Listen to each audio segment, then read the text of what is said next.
Hello everyone, 500 plus playing fact में आप सभी का स्वागत है। आज डे 2 है। हमने डे 1 में 10 फैक्ट 10 टॉपिक कवर किए थे। आज डे 2 है तो डे 2 में भी हम 10 टॉपिक जो है कवर करेंगे। 10 फैक्ट प्रीलिम के लिए फैक्ट कवर करेंगे। तो 10 फैक्ट कौन कौन से 10 टॉपिक कौन कौन से उनको जान लेते हैं। पहला टॉपिक जो होगा वो होगा 6वां भारतीय महिला जैविक उत्सव। सेकेंड होगा mother of all bombs. Third होगा आपका कालसा बंडूरी परियोजना। फोर्थ होगा चक्रवात पाबुक। फिफ्थ होगा वायनाड वन्यजीव अभ्यारण्य। छठवां होगा आपका भारतीय विज्ञान कांग्रेस का 106वां अधिवेशन। और सातवां जो टॉपिक होगा वो होगा सेना प्रौद्योगिकी सेमिनार 2019। और आठवां टॉपिक होगा तिवा जनजाति। नौवां टॉपिक होगा मंजीरा वन्यजीव अभ्यारण्य। और 10वां जो टॉपिक होगा वो होगा चक्रवात केनेथ। ये हमारे 10 टॉपिक हैं। ये आज हम 10 टॉपिक जो है कवर करेंगे और इनके जो फैक्ट होंगे, इंपॉर्टेंट फैक्ट होंगे, उनको देखेंगे प्रीलिम्स के अकॉर्डिंग।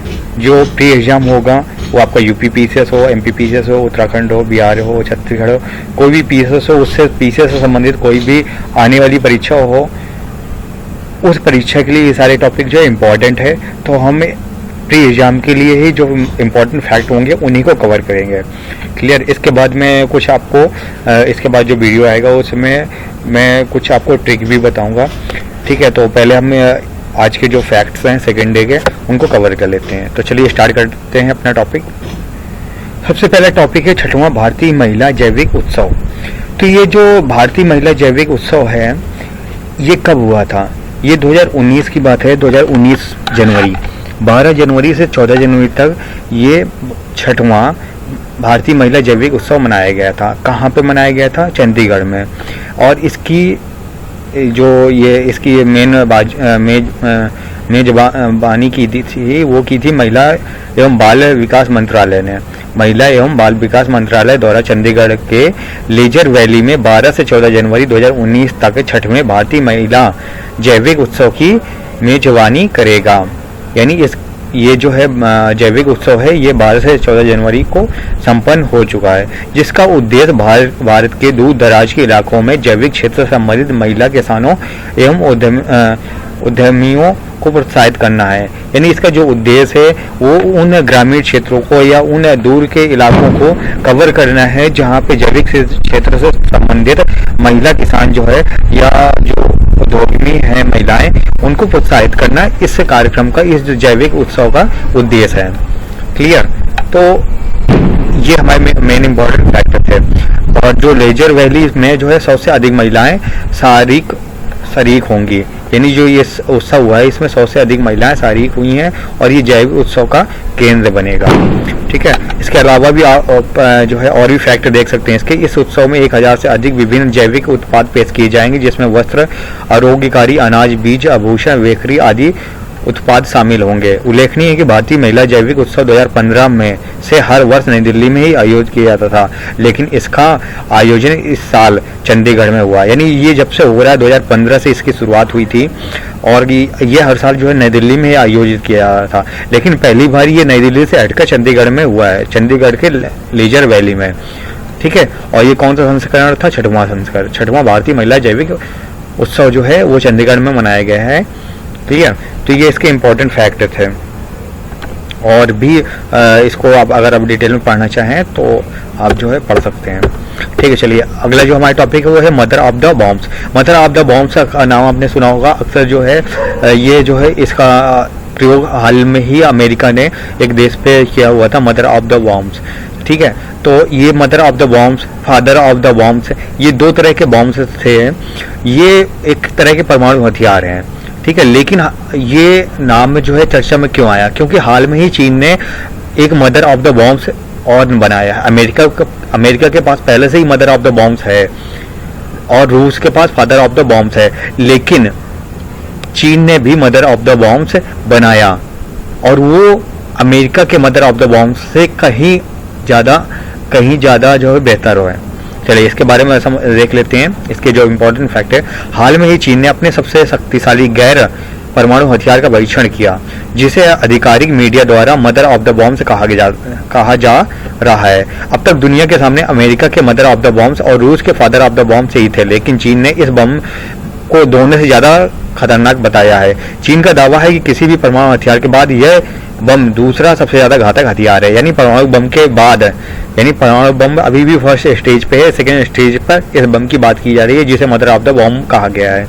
ठीक है, ये सबसे ज्यादा सेकंड पोजीशन पे सबसे घातक हथियार है। मदर ऑफ द बॉम्ब से जो है चीनी संस्करण अमेरिकी बम से छोटा है, यानी जो अमेरिका का मदर ऑफ द बॉम्ब है उससे छोटा है, और ये जो चीनी संस्करण यानी चीन ने जो मदर ऑफ द बॉम्ब बनाया है ये 6 मीटर का है और हल्का है, लेकिन इससे मचने वाली तबाही उससे भी ज्यादा खतरनाक है। क्लियर, इतने फैक्ट काफी इंपॉर्टेंट है, आप इसको पढ़ सकते हैं। चलिए अगला जो हमारा टॉपिक है वो है कलसा बंडूरी परियोजना। ये जो कलसा बंडूरी परियोजना है, ये आप देखिए फिगर, आपको मानचित्र दिख रहा होगा, ये बंडूरी जो डैम है वो यहाँ पे है, और जो आपकी कलसा परियोजना है या डैम है वो यहाँ पे है। तो इससे जो निर्मित परियोजना बनाई गई है वो क्या है उसको समझ लेते हैं। तो कर्नाटक नीरवरी निगम लिमिटेड यानी कि KNNL लगभग 850 करोड़ मूल्य की कलसा बंडूरी परियोजना का क्रियान्वयन कर रही है। इस परियोजना का उद्देश्य क्या है? कर्नाटक के बेलवाड़ी और गढ़वाल जिलों को पानी उपलब्ध कराना, यानी इस परियोजना का उद्देश्य ये है कि जो कर्नाटक के बेलगावी और धारवाड़ जिले हैं वहां पे पानी उपलब्ध कराना इस परियोजना का उद्देश्य है। किसका? कलसा बंडूरी परियोजना का। इसमें कलसा बंडूरी जो है महादाई नदी की 2 सहायक नदियां हैं। जो कलसा और बंडूरी है ये महादाई नदी है, आपको नीला ये दिख रहा होगा, जो इसका संकेत है नदी का नीले कलर से दिख रहा हो, ये महादाई जो है ये महादाई नदी है, और इसी की जो है कलसा और बंडूरी जो है 2 सहायक नदियां हैं। तो कलसा और बंडूरी जो है पर बांधों और नहरों का निर्माण किया जाना शामिल है, जो मालप्रभा नदी को 7.56 TMC पानी की आपूर्ति करेंगे। मालप्रभा नदी जो है धारवाड़ और बेलगावी और गडक जिलों की पेयजल की आपूर्ति करती है। अभी कौन करता है? मालप्रभा नदी। लेकिन जैसे ही ये कलसा बंडूरी परियोजना होगी तो इससे क्या होगा, ये आपकी धारवाड़ और जो बेलगावी जिले हैं इनमें पानी उपलब्ध हो जाएगा। ठीक है, चलिए आगे बढ़ते हैं। अगला जो हमारा टॉपिक है, फैक्ट है, वो है चक्रवात पावुक। अक्सर हमने बहुत सारे नाम सुने चक्रवात का, उनका नाम जो है किसी न किसी कारण से उनको स्पेशल नाम दिया जाता है। ठीक है, तो ऐसे ही ये चक्रवात पावुक है, इसके बारे में समझ लेते हैं। तो हाल में ही चक्रवात पावुक ने अंडमान और निकोबार द्वीप समूह पर दस्तक दी है। चक्रवात पावुक जो है उसने कहाँ दस्तक दी है? अंडमान और निकोबार द्वीप समूह पर दस्तक दी है। इस चक्रवात की उत्पत्ति थाईलैंड की खाड़ी से हुई है। इस चक्रवात की उत्पत्ति कहाँ से हुई है? थाईलैंड की खाड़ी से। या फिगर देख रहे होंगे, ये पावुक चक्रवात का ही है। ये तूफान जो है अंडमान सागर और उसके आसपास मंडराता रहा है। केंद्र सरकार ने चक्रवाती तूफान की चपेट में आए अंडमान और निकोबार द्वीप समूह के लिए ऑरेंज अलर्ट जारी किया है। ऑरेंज अलर्ट मौसम संबंधी एक चेतावनी है जो चक्रवात जैसी स्थितियों से उत्पन्न होने वाले खतरे के स्तर को इंडिकेट करता है। यानी कि अभी रेड अलर्ट नहीं था, क्या था? ऑरेंज अलर्ट था, जो एक चेतावनी होती है मौसम विभाग की तरफ से, वो बताता है कि खतरा जो है वो किस स्तर का है। क्लियर? जो ऑरेंज अलर्ट खराब या अत्यंत खराब मौसम के बारे में लोगों को सावधान करने की चेतावनी है। इस अलर्ट के तहत सड़क और हवाई यात्रा जो है बाधित हो सकती है, साथ ही जीवन और संपत्ति को भी खतरा हो सकता है। क्लियर? तो इसके जो इम्पोर्टेंट फैक्ट थे वो क्या थे कि पावुक जो चक्रवात पावुक था वो अंडमान निकोबार द्वीप समूह में पर इसने दस्तक दी थी और इसको ऑरेंज अलर्ट जारी हुआ था, और इसकी उत्पत्ति कहाँ से हुई है? थाईलैंड की खाड़ी से हुई है। क्लियर? चलिए आगे बढ़ते हैं। हमारा जो अगला टॉपिक है वो है वायनाड वन्यजीव अभयारण्य। ये जो वन्यजीव अभयारण्य है इसके बारे में हम जानते हैं। नीलगिरी के जयमंडल के पारे के ऊपर चढ़ने के साथ ही कर्नाटक और तमिलनाडु के वन्यजीव अभयारण्यों में नीलगिरी के जयमंडल के पारे के ऊपर चढ़ने के साथ ही कर्नाटक और तमिलनाडु के वन्यजीव अभयारण्यों से वायनाड वन्यजीव अभयारण्य में जंगली जानवरों का मौसमी प्रवास शुरू हो जाता है। यानी कि नीलगिरी के जयमंडल के में जो है जैसे ही पारा बढ़ता है, पारा ऊपर की ओर चढ़ता है, वैसे ही जो है इस अभयारण्य यानी कि किसमें, जो हमारा वायनाड वन्यजीव अभयारण्य, यहाँ पे जंगली जानवरों का मौसमी प्रवास शुरू हो जाता है। यहाँ पर जो है जो जंगली जानवर होते हैं वो आना शुरू हो जाते हैं। ये जो अभयारण्य ये केरल के वायनाड जिले में स्थित है। कहाँ पर है ये? केरल में, केरल के वायनाड जिले में, ये याद रखिएगा, केरल के वायनाड जिले में, जहाँ कर्नाटक के बांदीपुर और नागरहोल राष्ट्रीय उद्यानों तथा तमिलनाडु के मुदुमलाई राष्ट्रीय उद्यान से हाथी और गौर जैसे स्तनधारी भोजन और पानी की तलाश में वायनाड वन्यजीव अभयारण्य की ओर पलायन करते हैं। इस अभयारण्य में जो है जानवरों के आने का मुख्य कारण गर्मियों के दौरान भोजन और पानी की आसान उपलब्धता है।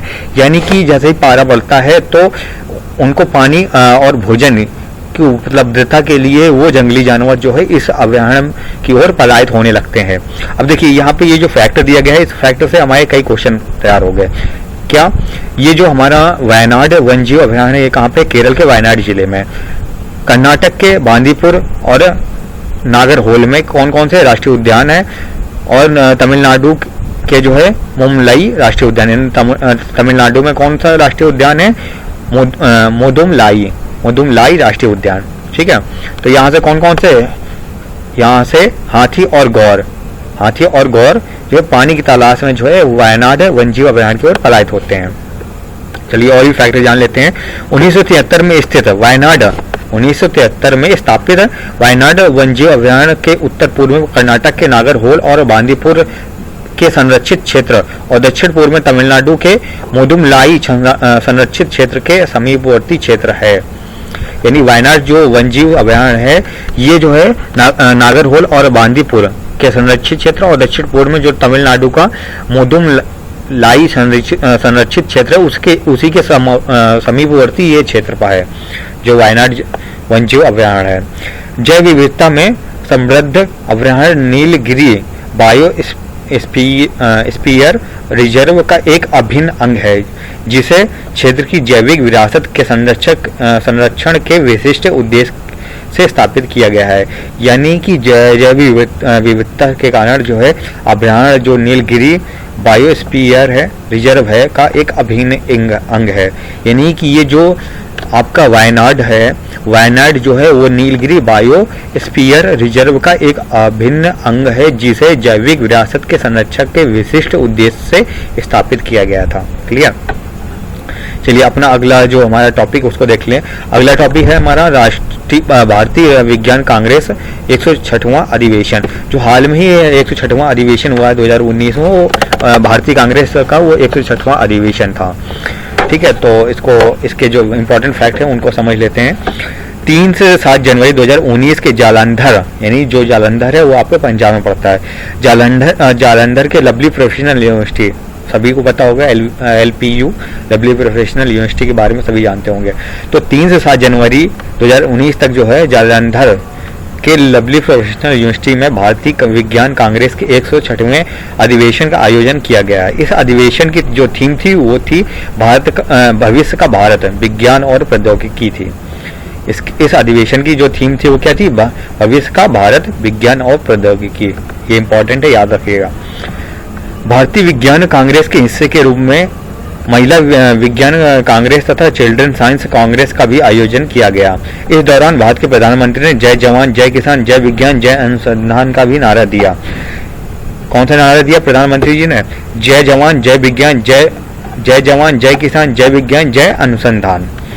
इस वैज्ञानिक सम्मेलन में 15,000 से अधिक प्रतिनिधियों ने भाग लिया। इस कार्यक्रम के दौरान एक प्रदर्शनी प्राइड ऑफ इंडिया भी आयोजित की गई थी, जिसमें DRDO विज्ञान की प्रौद्योगिकी विभाग, पृथ्वी विज्ञान मंत्रालय, CSIR, ICAR, ICMR, NPCIL और विभिन्न वैज्ञानिक विभाग और विद्यालय के सहित 150 संगठनों ने भाग लिया।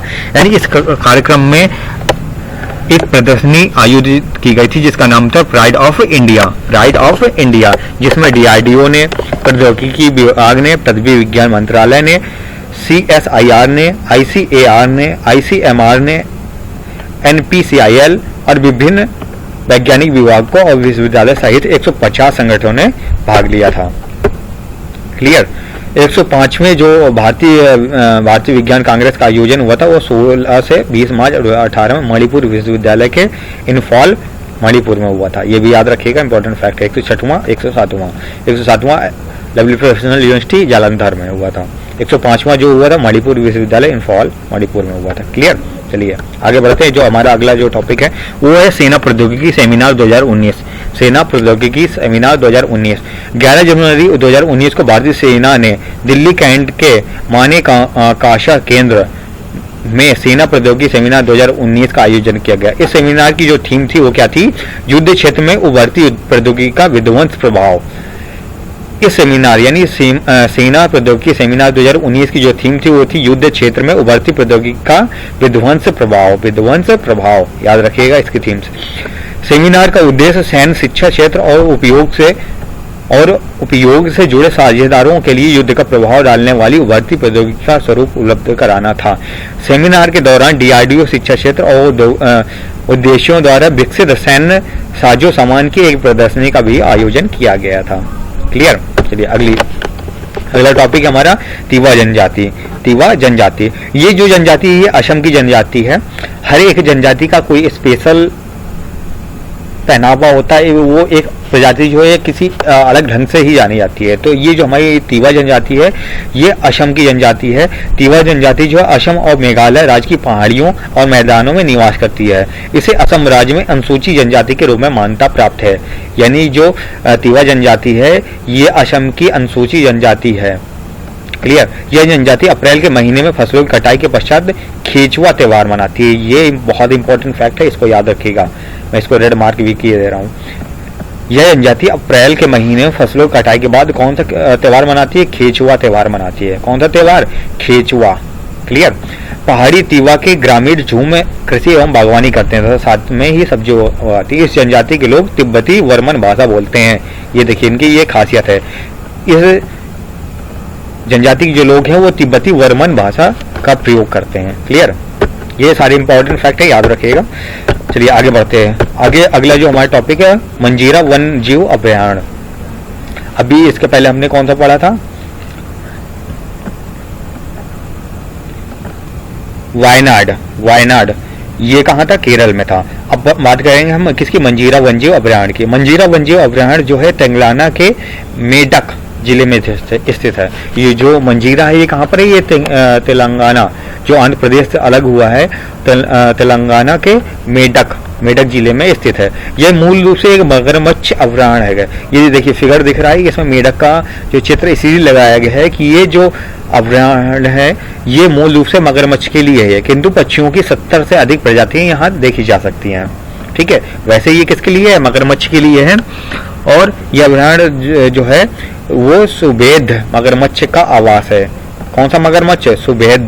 सुभेद मगरमच्छ सबसे अधिक ताजे जल के वातावरण जैसे नदियां, झीलों, पहाड़ी नदियों और गांवों के तालाबों के पास पाए जाते हैं। ये ताजे पानी तटीय खारे पानी की लैगून में भी पाए जाते हैं। यह मगरमच्छ मानव निर्मित जलाशयों में भी रह सकता है। यह मगरमच्छ मौसम के अनुकूल पलायन नहीं करता, बरसात और शुष्क के दोनों मौसमों में ही एक ही स्थान पर रहता है। किस मगरमच्छ की बात हो रही है यहाँ पर? यहाँ सुभेद मगरमच्छ की बात हो रही है, जिसके लिए मंजीरा है। क्लियर। और ये कहाँ पे? तेलंगाना के मेडक जिले में क्लियर। तो ये याद रखिएगा, इंपॉर्टेंट फैक्ट है। और इसके अलावा इसके फैक्ट क्या है कि इस मगरमच्छ को IUCN की लाल सूची में रखा गया है। जो हमारी प्रजातियां विलुप्त होने के कगार में होती हैं, बहुत कम होती हैं, तो उनको जो है कुछ स्पेशल सूचियों में रखा जाता है। तो ऐसे इस मगरमच्छ को IUCN की लाल सूची में रखा गया है। क्लियर। चलिए अगले टॉपिक पे बढ़ते हैं। हमारा जो अगला टॉपिक है और लास्ट टॉपिक है, 10वां टॉपिक है चक्रवात केनेथ। ये जो चक्रवात केनेथ है, हमने अभी चक्रवात पावुक के बारे में पढ़ा था, जो अंडमान निकोबार में जिसकी दस्तक हुई थी। अब बात करेंगे चक्रवात केनेथ की। हाल में ही एक चक्रवात ने अफ्रीकी देश मोजाम्बिक में दस्तक दी है। कहाँ पे? मोजाम्बिक। चक्रवात केनेथ ने कहाँ पे दस्तक दी है? अफ्रीकी देश मोजाम्बिक में दस्तक दी है। इस चक्रवात का नाम केनेथ है। इसका नाम क्या रखा गया है? केनेथ रखा गया है। काबो काबो डेलगाडो तट से टकराने वाले अब तक के सभी चक्रवातों की तुलना में केनेथ अधिक विनाशकारी था। यानी जो काबो डेलगाडो तट है, उस तट में जो भी अभी तक जो है चक्रवात टकराए हैं, उन चक्रवातों में केनेथ सबसे अधिक विनाशकारी था। गौरतलब है कि पिछले दिनों मोजाम्बिक में चक्रवात इदई ने भी दस्तक दी थी। इसके पहले किसने? केनेथ से पहले इदई ने भी दस्तक दी थी। नासा के एवक्ता उपग्रह के आंकड़ों के मुताबिक इस उष्णकटिबंधीय चक्रवात की उत्पत्ति दक्षिण हिंद सागर में हुई है। कहाँ पे? दक्षिण हिंद महासागर में, दक्षिणी हिंद महासागर में इसकी उत्पत्ति हुई है। किसकी? केनेथ की। ठीक है, तो ये इंपॉर्टेंट फैक्ट है, इसको याद रखिएगा। तो आज की डेट में कितने हमने टॉपिक कवर किए? 10 टॉपिक कवर किए। हमने पूरे 10 टॉपिक कवर किए। ये हमारा आज सेकेंड डे था और हमने 10 टॉपिक कवर किया है। अगर आपको वीडियो पसंद आया तो लाइक शेयर कमेंट जरूर करें। अगर चैनल को सब्सक्राइब नहीं किया तो सब्सक्राइब कर लें।